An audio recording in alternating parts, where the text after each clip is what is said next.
Et nous enchaînons à présent avec Enjeu Patrimoine, un enjeu patrimoine consacré à votre fiscalité et aux positions que vous pouvez potentiellement prendre lorsqu'il s'agit d'optimiser sa fiscalité d'ici la fin de l'année. Quelles opportunités restent-il? Nous allons en parler avec nos deux invités, nos deux experts en plateau. Nous avons le plaisir d'accueillir tout d'abord Alfred Lorta-Jacob. Bonjour Alfred Lorta-Jacob.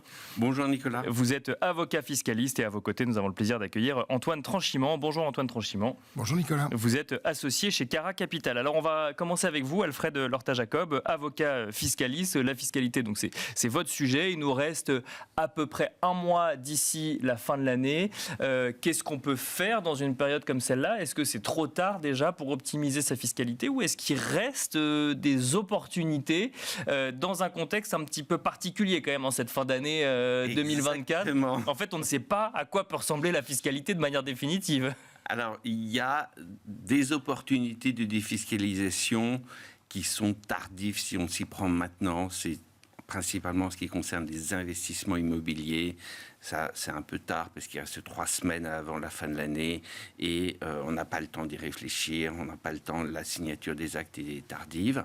En revanche, il y a encore tout un panel d'outils de défiscalisation qui existent.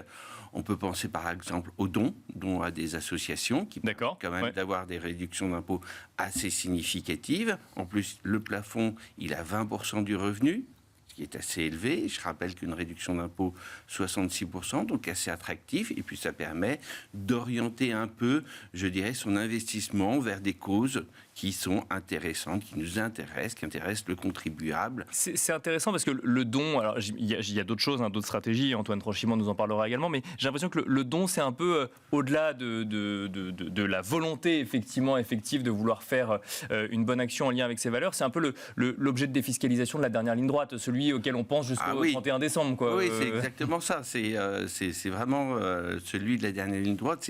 C'est facile à mettre en place. Pour une vigilance quand même, bien s'assurer qu'au moment de la déclaration, on a bien le reçu fiscal correspondant au don. Même si on ne l'envoie plus à l'administration, il faut le conserver. Ça, c'est un point de vigilance. On a d'autres types d'investissements dans les PME, qui sont assez attractifs aussi. Donc, on investit en capital dans une PME. On peut obtenir une réduction d'impôt, 18, voire même beaucoup plus, ça peut aller jusqu'à 50% de réduction d'impôt sur l'investissement. C'est assez attractif. Ça se compense avec un risque Alors bien entendu, c'est investir dans une société, 18% c'est une PME qui est assez stable. Si on est sur 30%, c'est quand même une société qui est très innovante, qui est presque disruptive. Mais ça peut valoir le coup si on a une bonne connaissance d'un support qui peut être... faut mieux passer par des investissements dans des sociétés que la personne, le contribuable, connaît déjà. D'accord. Donc ça, c'est des produits qui sont assez intéressants de défiscalisation. Et puis, ça permet de faire tourner l'économie. Bon, alors, on est allé directement, effectivement, sur les stratégies. On reviendra peut-être en deuxième partie d'émission sur... l'intérêt de réfléchir à l'optimisation de sa fiscalité dans un contexte aussi incertain. Antoine Tranchimant, associé donc chez Cara Capital, cabinet de gestion de patrimoine. Quand on pousse la porte de Cara Capital et qu'on vous dit début décembre, bon, il faut que je défiscalise, là, je m'en suis pas occupé avant, qu'est-ce que je peux faire? Il reste des choses à faire, effectivement, il y a les dons, il y a les investissements dans les PME. Oui, alors je rejoins Alfred. Généralement, début décembre, c'est un peu tard. Et nous, on préfère prendre les choses avec un peu d'avance pour organiser correctement les éventuelles défiscalisations de nos clients. Néanmoins... Ça veut dire quoi un peu d'avance? C'est quoi le bon timing Idéalement, à la rentrée de septembre, c'est bien. D'accord, ok. Pour laisser un peu de temps aux professionnels. De faire un bilan, de se projeter avant tout sur les attentes des clients. La défiscalisation ne doit pas être le seul et unique objectif d'aller voir un cabinet de conseil en gestion de patrimoine. Avant tout, on a des attentes, on a des projets, et la défiscalisation est un moyen de les optimiser. Ok, d'accord. Idéalement, 3 à 4 mois. Néanmoins, si vous venez me voir demain, on pourra travailler sur plusieurs sujets. On pourra travailler, par exemple, sur votre épargne retraite. D'accord. Dans le cadre d'un PER, plan d'épargne retraite, sur lequel vous pouvez verser jusqu'à 10% de vos revenus annuels, et ces revenus ne sont pas fiscalisés. Donc, plus vous payez d'impôts, plus c'est intéressant de verser sur un plan d'épargne retraite. D'accord, parce que les versements sont défiscalisés, par contre ils sont refiscalisés à la sortie, mais c'est le jour où on sera à la retraite. Et a priori, vous paierez moins d'impôts à la retraite que pendant votre période d'activité. Ça, utiliser le PER comme moyen de défiscaliser en dernière ligne droite, ça vaut pour tout type de revenus, tout type d'âge. Alors, il faut être en activité. Oui, bien sûr. C'est un peu tard.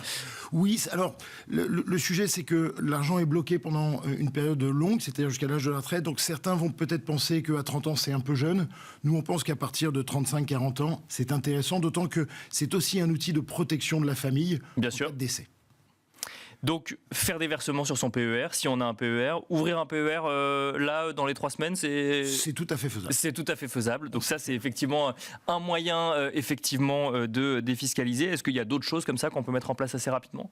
Oui, si vous êtes par exemple propriétaire d'un bien immobilier que vous louez, vous pouvez encore faire et payer des travaux dans le courant du mois de décembre, et ces travaux vont venir en déduction de la base imposable de l'année prochaine, en déduction de vos revenus fonciers. D'accord. Sachant que les revenus fonciers... Donc là, on est sur de l'investissement immobilier, de l'immobilier qui rapporte via une location, par exemple. Voilà que... D'accord. Il faut que vous en soyez déjà propriétaire, vous n'allez pas acheter le 3 décembre pour la fin de l'année. Bien sûr. Mais si vous avez l'opportunité de faire des travaux d'amélioration dans un logement, par exemple, c'est le bon moment pour le faire parce que vous allez économiser immédiatement dès les impôts 2025 payés sur les revenus 2024, vous allez économiser votre tranche marginale d'imposition plus 17,2% de prélèvements sociaux. Un dernier, éventuellement, on entend beaucoup parler de Girardin industriel, par exemple, quand la fin d'année se rapproche. Alors là, on est sur une mécanique un peu différente. Est-ce qu'on est vraiment sur un objet pur défiscalisation, sur un investissement ? On est plutôt sur de la défiscalisation pure. D'accord. En fait, il s'agit d'investir dans de l'équipement industriel dans les DOM et dans les COM, donc outre-mer. D'accord. Et avec un système de montage, on récupère dès l'année N+1 entre 110 et 120% de son investissement. D'accord. Okay. C'est vraiment de la défiscalisation pure, court terme. Méfiance. Quand vous dites qu'on récupère entre 110 et 120% de son investissement, c'est-à-dire que c'est quoi ? C'est en crédit d'impôt ? C'est Oui, en réduction d'impôt. En réduction d'impôt, d'accord. Donc c'est pas des intérêts sur un investissement, c'est simplement en fait on investit à un instant T dans de l'outillage industriel dans les DOM. Du matériel d'exploitation. Du matériel d'exploitation, oui. Et on le récupère quelque part en réduction d'impôt. En réduction d'impôt dès l'année N+1. Donc ça c'est un outil de défiscalisation pure. Voilà, j'attire quand même votre attention sur le fait qu'il faut être en confiance avec le cabinet de gestion de patrimoine par lequel vous passez et le monteur d'opération par lequel vous passez, parce que il est bien difficile, surtout quand on est comme ça en fin d'année, d'aller s'assurer du respect de l'ensemble des règles qui encadrent ce dispositif. Alfred Lorta-Jacob, sur ce dernier dispositif, mais on va prendre cet exemple-là, mais ça vaut pour tous les investissements qu'on voudrait faire en dernière ligne droite, entre guillemets. Est-ce qu'il faut, quand on veut absolument optimiser son revenu, parce qu'on se rend compte effectivement qu'on va payer beaucoup d'impôts, aller vers des investissements qu'on n'aurait jamais réalisés 3 mois avant si on avait eu le temps ? C'est fortement déconseillé. D'accord. Il faut vraiment être accompagné. En tant qu'avocat fiscaliste, j'ai des dossiers où on voit que l'administration est particulièrement vigilante. On parlait du Girardin, ce sont des schémas complexes où il suffit qu'une des conditions ne soit pas respectée, et parfois il y en a de nombreuses conditions, et une condition n'est pas respectée, et la réduction d'impôt n'est pas valable. Donc, point de vigilance, l'administration vérifie que les conditions sont respectées dans le cadre de contrôle.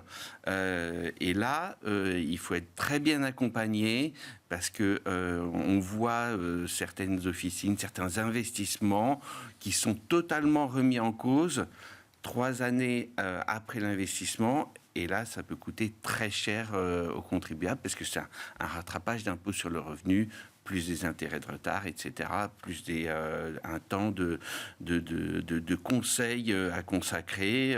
Donc, on prend l'exemple toujours du Girardin industriel, mais ça peut valoir pour tout type d'investissement. Comment savoir que la personne à qui on discute ait de bons conseils sur le sujet ?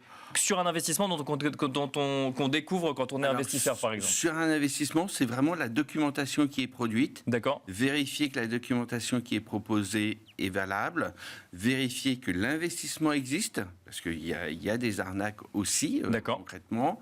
Vérifier par un cabinet d'avocats qui produit une lettre comme quoi l'investissement est effectivement éligible au régime fiscal et ne pas hésiter à poser ces questions-là à la personne qui propose cet investissement. Une question pour tous les deux, rapidement pour finir. On va commencer avec vous, Alfred Lorta-Jacob. Est-ce que ça fait vraiment sens de chercher à optimiser sa fiscalité fin 2024 quand on voit que globalement, on ne sait pas quelle sera la fiscalité réellement votée, si jamais elle est votée, si jamais elle passe en 49.3, si jamais les parlementaires arrivent à se mettre d'accord. Il y a eu quand même toutes les possibilités qui sont sur la table aujourd'hui. Est-ce que...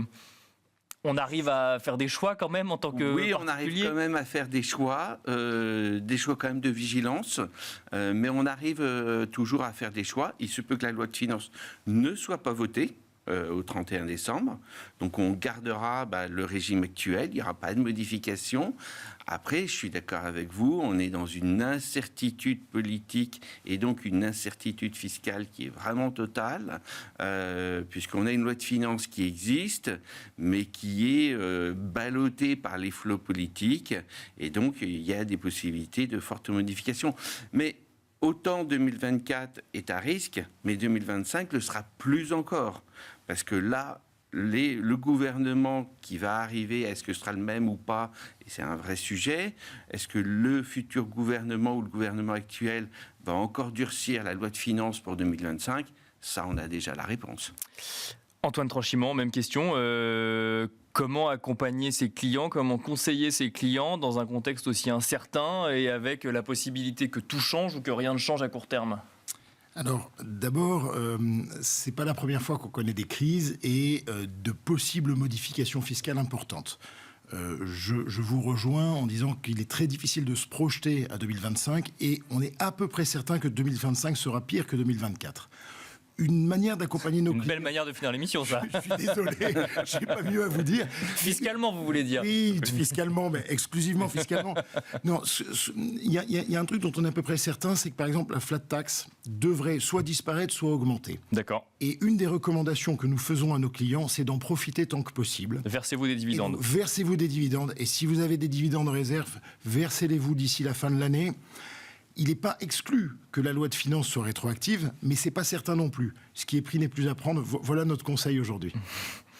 Merci à tous les deux. Si je comprends bien, globalement, bon, on peut faire un certain nombre de choses, mais il faut garder à l'esprit qu'il faudra être souple, agile dans les années qui viennent, ou accepter qu'on est dans un cadre fiscal un peu plus complexe et que du coup, on aura peut-être une rétroactivité. Un peu des deux. Un peu des deux. Un peu des deux. Un peu des deux. Ah oui, Donc, il faut rester vigilant, si je comprends bien. Il faut être vraiment vigilant. S'il y a un moment où il faut bien se faire accompagner, c'est fin 2024. C'est maintenant.